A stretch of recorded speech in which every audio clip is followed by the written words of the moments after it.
7 अक्टूबर 2023 से और आज सितंबर 2025 तक 65,000 प्लस पैलेस्टीनियन लोग मारे जा चुके हैं इजरायली हमलों के द्वारा। और 10 दिन बाद इस वॉर को स्टार्ट हुए पूरे 2 साल होने वाले हैं और गजा में इस टाइम भुखमरी चरम पर।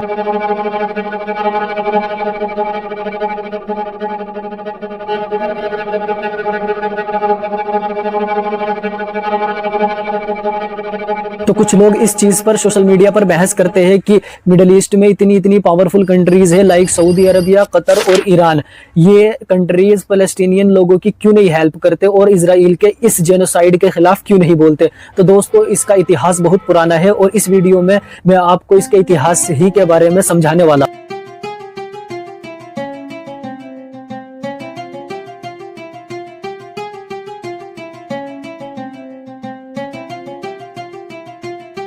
इसके 2 मेन रीजन है कि मिडिल ईस्ट की सारी कंट्रियां एक साथ मिलकर इजराइल के ऊपर हमला क्यों नहीं करती। रीजन नंबर 1, अमेरिका दोस्तों एक ऐसा देश है जिसने कुवैत, कतर और सऊदी अरबिया के अंदर अपने मिलिट्री बेसेस भी बना रखे हैं और उधर इजराइल को वेपन्स भी सप्लाई करता है इनके ऊपर हमला। रीजन नंबर 2, इजराइल और अरब मुल्कों की हिस्ट्री। और मैं एक बात क्लियर कर दूं, अगर आपको मेरी किसी भी बात पर और इस वीडियो पर डाउट लगे तो मैं आपको एक किताब का नाम बताता हूं जिसका नाम है द 6 डे वॉर, और इस वीडियो में सारी इन्फॉर्मेशन इसी किताब से ली गई है। अगर आपको किसी भी बात पर डाउट लगे तो आप लोग इस किताब को पढ़ सकते हैं। ऑलमोस्ट आज से पूरे 58 साल पहले साल 1967 में इजराइल और पूरे मिडिल ईस्ट के बीच 6 दिन का युद्ध हुआ था, जिसमें अकेला इजराइल और पूरा मिडिल ईस्ट एक साथ लड़ा था, जिसका नाम है द 6 डे वॉर। तो क्या है 6 डे वॉर, आज की इस वीडियो में गहराई से समझते हैं।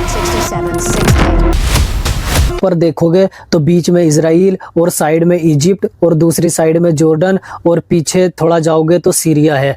तो साल 1967 में ये तीनों कंट्रीज अपने बॉर्डर पर टैंक्स और मिलिट्री बढ़ाने लगते हैं इजराइल के ऊपर हमला करने के लिए। और जब इस बात का इजराइल को पता चलता है तो इजराइल इन तीनों कंट्रीज के हमले करने से पहले ही इनके ऊपर हमला बोल देता है।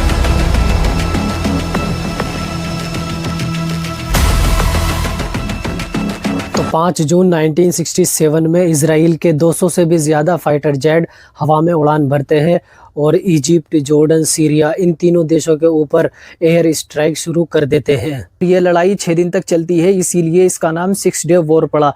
और इजिप्ट, जॉर्डन, सीरिया में इजराइल की मिलिट्री तबाही मचाने के बाद इन तीनों कंट्रीज की टेरिटरी के कुछ हिस्से पर कब्जा कर लेती है। इसमें इजिप्ट से Sinai peninsula and Gaza strip का कुछ हिस्सा, और जॉर्डन से वेस्ट बैंक और ईस्ट जेरूसलम जहां पर अल-अक्सा मस्जिद और वेस्टर्न वॉल है, और सीरिया से गोलन हाइट। और आज की डेट तक इजराइल ही इन तीनों साइड्स पर कंट्रोल करता है। तो 6 दिन की इस लंबी लड़ाई के बाद यूनाइटेड नेशन इन चारों मुल्कों में 10 जून 1967 को सीज फायर करा देता है। तो दोस्तों, इस वॉर के बाद से ही किसी भी अरब मुल्क ने डायरेक्टली हमला नहीं करा है इजराइल के ऊपर, सिवाय हमास और ईरान के।